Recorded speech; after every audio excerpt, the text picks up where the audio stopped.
Twelfth 7.2 7.3 या इंट्रीकेशन में अगर हम देखते हैं तो मेनली ट्वेल्थ का इंट्रीकेशन में हमको मेन टॉपिक जो रहते हैं वो इन मेथड पर डिपेंड होते हैं पूरे।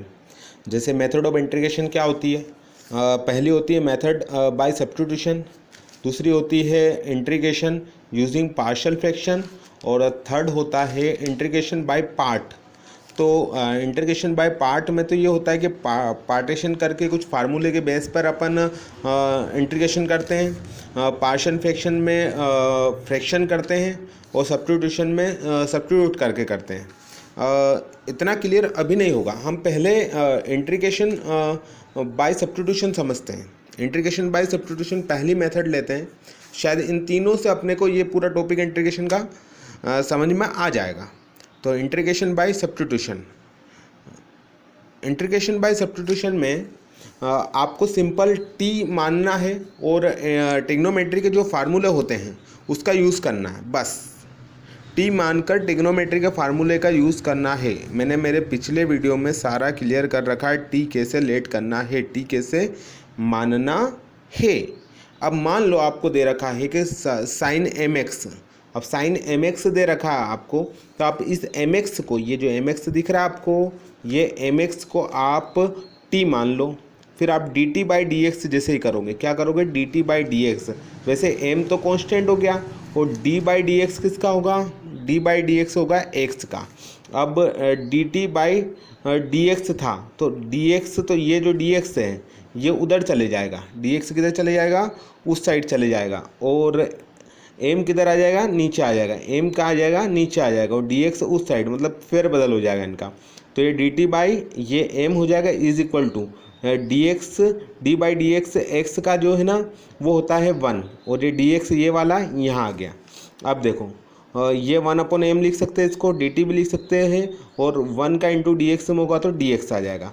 तो आपको एम एक्स की जगह पे क्या लिखना है, टी लिखना है, तो साइन टी हो गया। और dx की जगह पे क्या लिखना है आपको, 1/m dt। तो dx की जगह पे क्या लिखा अपन ने, 1/m dt।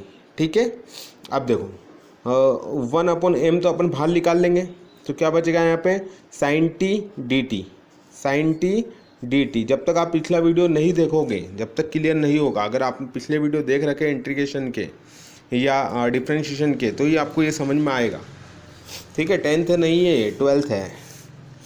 अब क्या होगा, 1/m sine T D T, sine T का क्या होता है बेटा, साइन टी का होता है साइन एक्स का, साइन एक्स का क्या होता है, माइनस कोस एक्स। वैसे ही साइन टी का क्या होगा, माइनस कोस टी, और टी की वैल्यू क्या है, एम एक्स, जो यहाँ पर लेट करी थी हमने, तो टी की वैल्यू क्या हो गई, एम एक्स। तो ये क्या हो जाएगा, ये माइनस तो बाहर आ गया, 1/m कोस टी, और टी की वैल्यू क्या है, एम एक्स, प्लस सी हम इसलिए लगाते क्योंकि इंटीग्रेशन हमारा हो चुका है।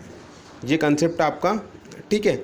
अब आपको क्या करना है, अगर इस तरह का क्वेश्चन दे रखा है कि हमको दे रखा है यहाँ पर कि साइन की पावर 3x कोस की पावर 2x dx, तो सर ऐसा कैसे करेंगे, ऐसा ऐसे करेंगे कि ये जो साइन टी है ना, अब साइन की पावर 3x, अब इसमें क्या करें, तो इसको क्या कर सकते हैं अपन कि साइन की पावर 2x करते हैं और साइन की पावर x, तो टोटल तो t है ना, साइन की पावर 3x ही है ना, ये साइन की पावर 3 को एक बार साइन की पावर 2 अलग लिख दिया और साइन की पावर 1 अलग कर दिया, तो 3 है। वैसे तो ये इसके बराबर ही है, और कोस की पावर 2x को इसके साइड में लिख दिया, dx वैसा का वैसा होता लिया, मतलब चेंज क्या करा, साइन की पावर 3x थी तो एक बार 2 के टर्म में लिख दिया और एक बार साइन एक्स अकेला लिख दिया।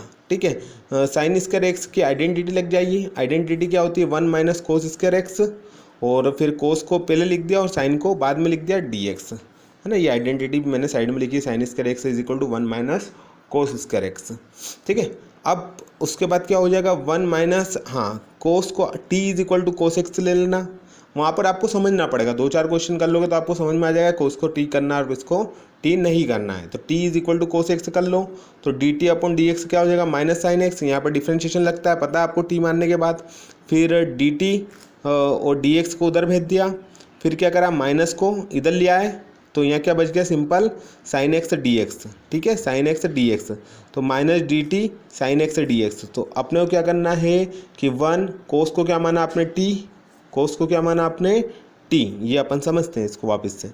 1 कोस को क्या माना आपने, टी की power 2 into cos square x को क्या माना, टी की पावर स्क्वायर, टी का स्क्वायर, कोस को टी है तो कोस टी की पावर और sine x D x, sine x D X क्या है, माइनस डी टी। क्यों माइनस डी टी, क्योंकि माइनस इधर ले आया था अपन, तो माइनस डी टी हो गया। तो साइन एक्स डी एक्स की जगह, पूरे की जगह क्या लिख देंगे, सिर्फ माइनस डी टी। तो अब देखो क्या करा अपन ने, जहाँ जहाँ कोस था वहाँ टी टी लिख दिया और फिर इस माइनस को आगे ले आए और ये टी की वैल्यू, टी का इंटू अब इसमें करेंगे तो टी स्क्वायर हो जाएगा और टी का स्क्वायर और टी का स्क्वायर, टी की पावर 4 हो जाएगा और डी टी हो जाएगा। फिर इसका फार्मूला क्या होता है भाई, टी की पावर 3/3। कौन सा फार्मूला लगा सर ये, टी की पावर एन, एक्स की power N is equal to N X N, N X की पावर एन का इंटीग्रेशन होगा X N plus one, N plus one.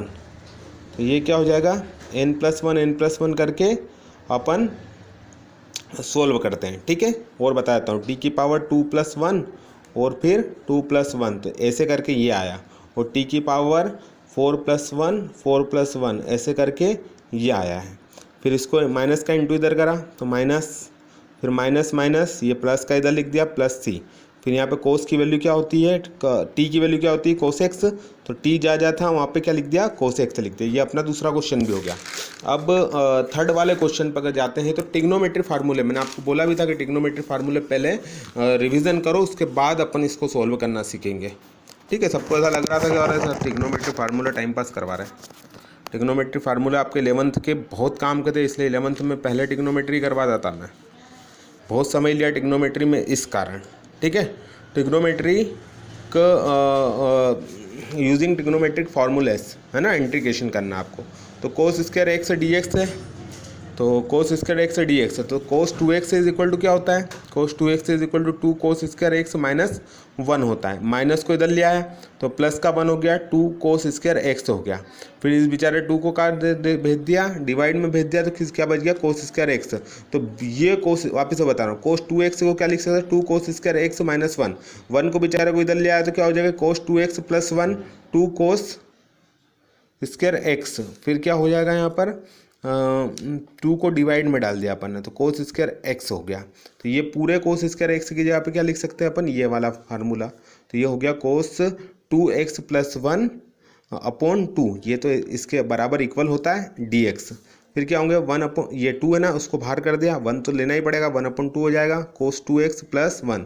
फिर कोस 2x को अलग एक बार लिख दिया 1/2 के साथ में, और 1/2 के साथ में इसको लिख दिया। फिर कोस 2x है तो आपको इंटीग्रेशन तो करते याद होगा, t की जगह इज इक्वल टू 2x, फिर dt upon X is equal to क्या हो जाएगा, x का 1 हो गया, x का इंटू 1 हो गया, फिर 2 को इधर लिया और dx को उधर लिया है। तो अपना क्या हो जाएगा यहाँ पर कि dx की जगह पे तो अपन क्या लिख सकते हैं, dt अपॉन 2, क्या लिख सकते हैं, dt अपॉन 2। तो अब क्या होगा कि 1/2 कोस 2x की जगह पे t लिख दिया और इसकी जगह पे dx, ये dx है, तो इस dx, आपको नहीं दिख रहा हो तो एक बार लिख देता हूँ, dx की जगह पे क्या लिख दूंगा, dt अपॉन 2। फिर 2 को आगे भेज दिया तो 1/2 एक और आ गया यहाँ पर, कोस t dt plus x by 2। फिर इसको आप सोल्व कर लेना, कोस का क्या होता है, साइन होता है, 2 और 2 4 हो गया, x/2 प्लस c, कोस का क्या होता है, साइन होता है, इसलिए ये आपका। और एक बार इसको अच्छे से देखना, समझ में आ जाएगा। इसके आगे के वीडियो 1-2 दिन में मैं क्लियर कर दूंगा।